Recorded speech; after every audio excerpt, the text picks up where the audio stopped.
Good afternoon. Today I'll be talking about a subject that's very near and dear to me. It's the way that tips are distributed in restaurants and how it affects the wages of employees within the restaurants. Today I'll be talking about tip distribution and its effect on employees, the changing legislation, how we can affect all of the restaurant employees equitably, the benefits and drawbacks to these reforms. But really, when it comes down to it, we have to really look at what we're doing with our tips, and we need to correct the wage inequalities between restaurant employees. But because of the potential drawbacks, we have to be very careful when we do this. Generally, and historically, tips were meant to be for service, to go to the servers, the front of house employees, the bartenders, but not to the cooks. And this used to be backed up by law, which stated that a tip had to go to a customer-facing employee in a non-managerial position. As nice as this is, it has created a very inequitable wage structure between front-of-house and back-of-house employees.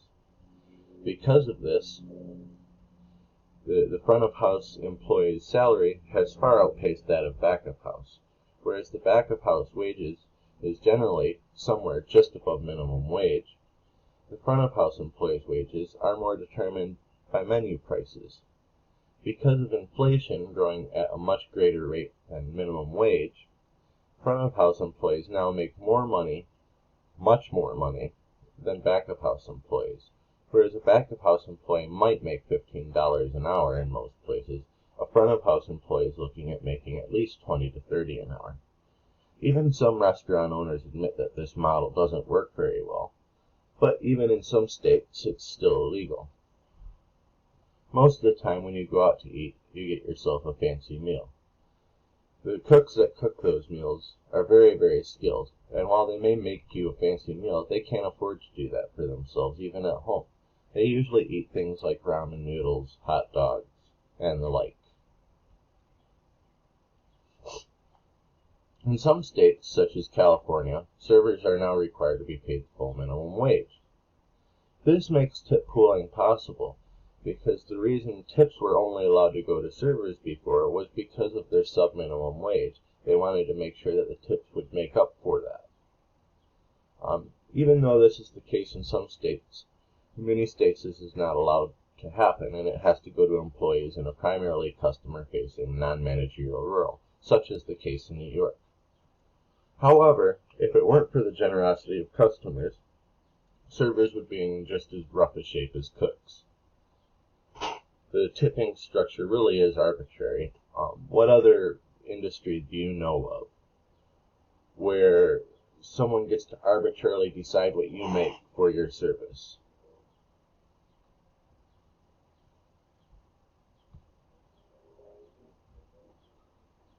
Even though the tipping model really at its heart disparages chefs and cooks, it also has an effect on servers as well, even though many people may not think of it this way.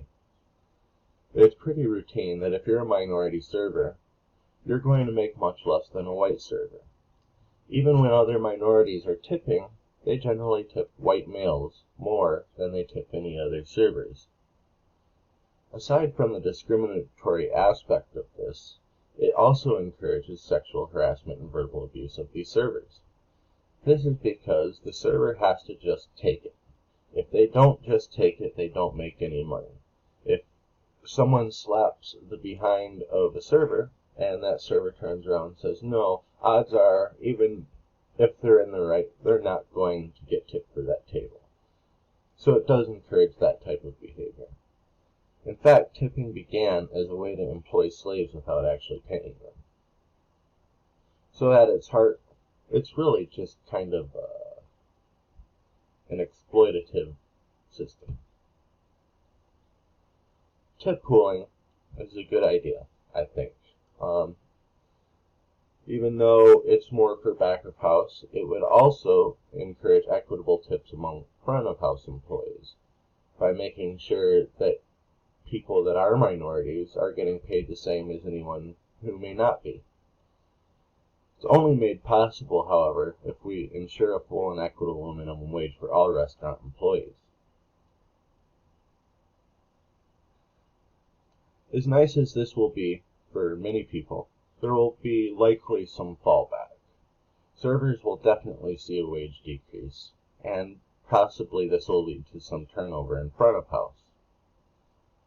Back of house turnover would decrease, because they're obviously going to be more happy, but that's going to lead to a better situation for the customer in the long run, because it will make it easier to retain and hire top chefs.